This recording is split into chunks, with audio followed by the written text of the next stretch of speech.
मैंने एक दिन पहले, 2 दिन पहले ही इस पर आपको विस्तार से बताई है बात कि अन्नामलाई भारतीय जनता पार्टी को छोड़े नहीं है।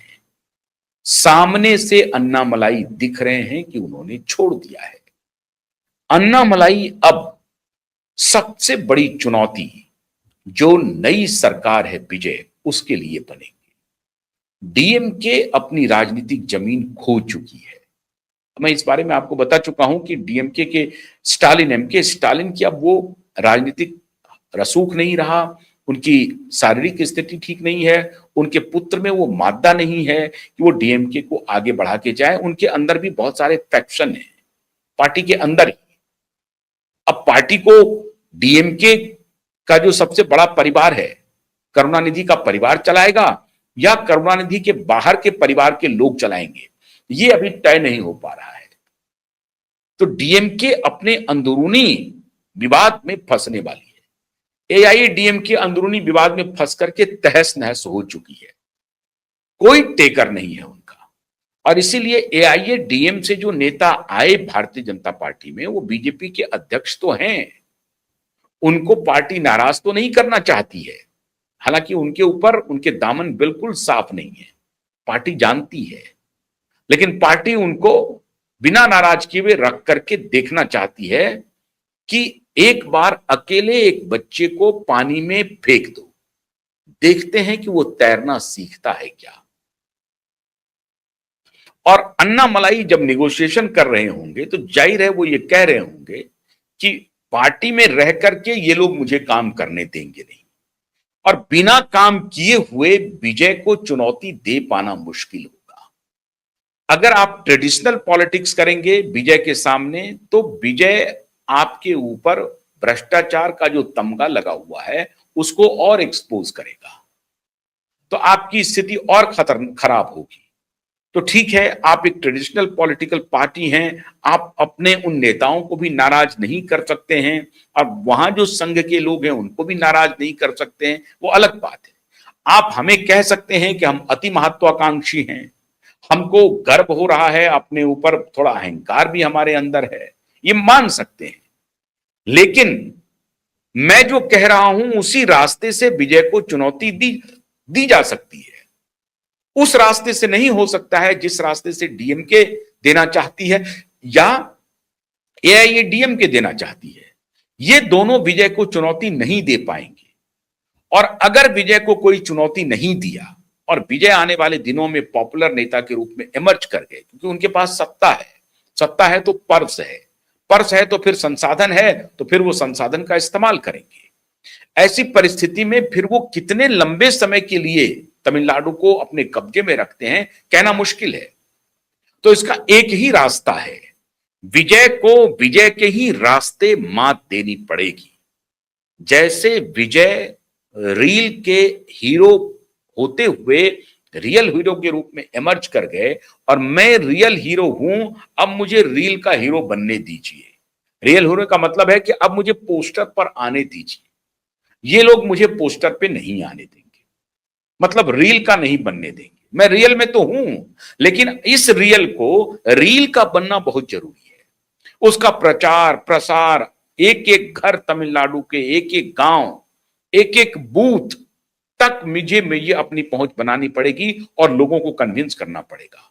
उसके लिए मुझे रील का हीरो बनना पड़ेगा, मुझे पोस्टर पर आना पड़ेगा, मुझे सोशल मीडिया पे आना पड़ेगा, मुझे टीवी पर आना पड़ेगा, मुझे रोज हंगामा खड़ा करना पड़ेगा, मुझे रोज नया प्रयोग करना पड़ेगा, मुझे जन जागरण करना पड़ेगा, मुझे जनता को अपने साथ लेना पड़ेगा, जनता का विश्वास जीतना पड़ेगा, जनता का भरोसा जीतना पड़ेगा। और इसके लिए जो मुझे समर्थन चाहिए वो स्टेट यूनिट नहीं देगी, क्योंकि उनकी अपनी राजनीति है। उनको लग रहा है कि कल का ये लड़का, कल का ये नौजवान विजय एक आ गया, अब उसके आगे ये आ गया, तो हम लोग क्या करेंगे।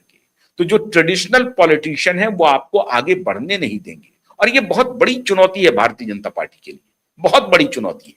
हर स्टेट में ये चुनौती है। यही चुनौती कांग्रेस के लिए भी है, यही चुनौती डीएमके के लिए भी है, यही चुनौती एआईएडीएमके की भी है।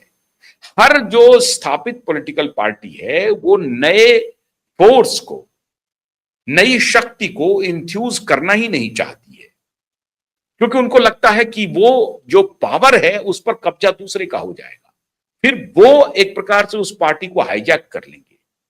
इसलिए नए पर्सनालिटी से, नए करिश्मा से जो ट्रेडिशनल परंपरागत राजनीतिक पार्टियां हैं वो डरती हैं, वो प्रयोग करना नहीं चाहती हैं।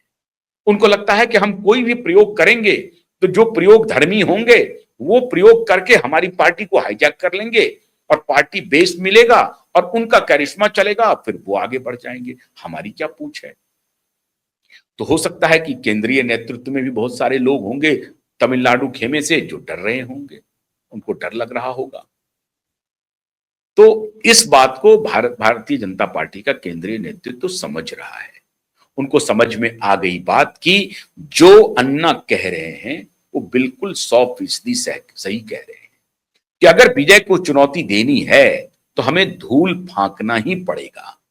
हमें एक अग्रेसिव तमिलियन के रूप में तमिलियन प्राइड को खड़ा करना पड़ेगा और वो जो 45% का वोट है पहले उसको कब्जा करेंगे और फिर एमबीसी वोट भी 20% को उसको भी अपने फेवर में लाने की कोशिश करेंगे। और ये काम हम कर सकते हैं, हमको खुद पर भरोसा है, हमें मौका मिलना चाहिए। मौका पार्टी नहीं दे सकती है। ये जो खबर आई कि ने अमित शाह ने कहा कि ये तो पार्टी में रह करके भी हो सकता है, नहीं हो सकता है पार्टी में रह करके, वहां कुछ और भी लाइन लिए जा सकते हैं। जो लाइन हो सकता है कि पार्टी के लिए, बीजेपी के लिए असहज हो, बृहत्तर दृष्टिकोण से अगर आप देखें तो हो सकता है कि कुछ असहजता दिखे, तो हमें अभी उस रास्ते पर चलने दीजिए। हम संघर्ष करने के लिए तैयार हैं और हमको खुद पर भरोसा है, हम विजय के बरक्स एक समानांतर पॉलिटिकल धुरी खड़ी कर देंगे।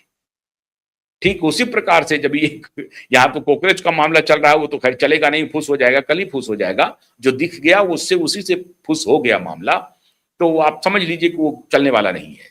लेकिन अन्नामलाई अगर संघर्ष करेंगे तो उनको जनता का समर्थन मिलेगा, ये मान के चलिए। और अगर मिला, जो उन्होंने पानी में छलांग लगाई और वो सही तैराक खुद को साबित कर दिए, तो बाकी तो रेस्क्यू टीम बैठी हुई है बाहर में।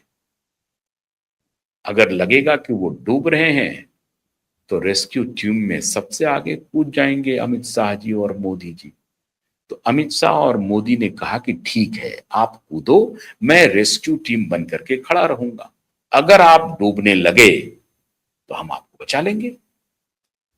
आप अगर राफ्टिंग करना चाहते हो तो राफ्टिंग करो, थपेड़े से जूझना चाहते हो तो जूझो, पानी का जहां पर फोर्स अधिक हो वहां अगर उसका सामना करना चाहते हैं तो करो, लेकिन हम रेस्क्यू टीम तो बनेंगे। अमित शाह और मोदी ने कह दिया कि मैं रेस्क्यू टीम में हूं, इसके लिए आप इत्मीनान रखो, आप जाओ, आप कूदो। और इसीलिए प्रेस कॉन्फ्रेंस में अन्नामलाई ने कहा कि मैं प्रधानमंत्री के प्रति मेरा हाईएस्ट रिगार्ड है। ऐसा एक भी नहीं कहा मेरी प्रधानमंत्री से मुलाकात नहीं हुई, कोई बात नहीं है, उनको समय नहीं है, नहीं मिले तो कोई बात नहीं है, ऐसा कुछ भी नहीं कहा अन्नामलाई ने। उन्होंने कहा कि जितना दिन मैं बीजेपी में रहा हूं, मुझे मार्गदर्शन मिला मोदी जी का, अमित शाह का और बड़े सीनियर नेताओं का मार्गदर्शन मिला और मैं बहुत आभारी हूं। एक शब्द भी भारतीय जनता पार्टी के खिलाफ अन्नामलाई ने नहीं कहा। ये कहा कि बीएल संतोष जी ने मुझे कहा था, अब इतना तो कहना ही पड़ेगा साहब, नहीं तो डिस्टेंस कैसे दिखाएंगे। लेकिन आलोचना में जिस तरह का होता है नाराजगी कि भाई हमें छोड़ करके आया, मैं खड़ा कर रहा था, मैं 10% तक ले गया था, अपने बल पर ले गया था, फिर मुझे हटा दिया, फिर 10% से 3% पे आ गए, ये सब इन्होंने नहीं कहा। इन्होंने कहा कि मैं प्रधानमंत्री को, मेरे मन में हाईएस्ट रिगार्ड है उनके लिए, और जितना दिन मैं भारतीय जनता पार्टी में रहा हूं बहुत कुछ सीखा है, अब मैं नया मूवमेंट शुरू करने जा रहा हूं। डील पक्की है शाह, मोदी और अन्नामलाई की।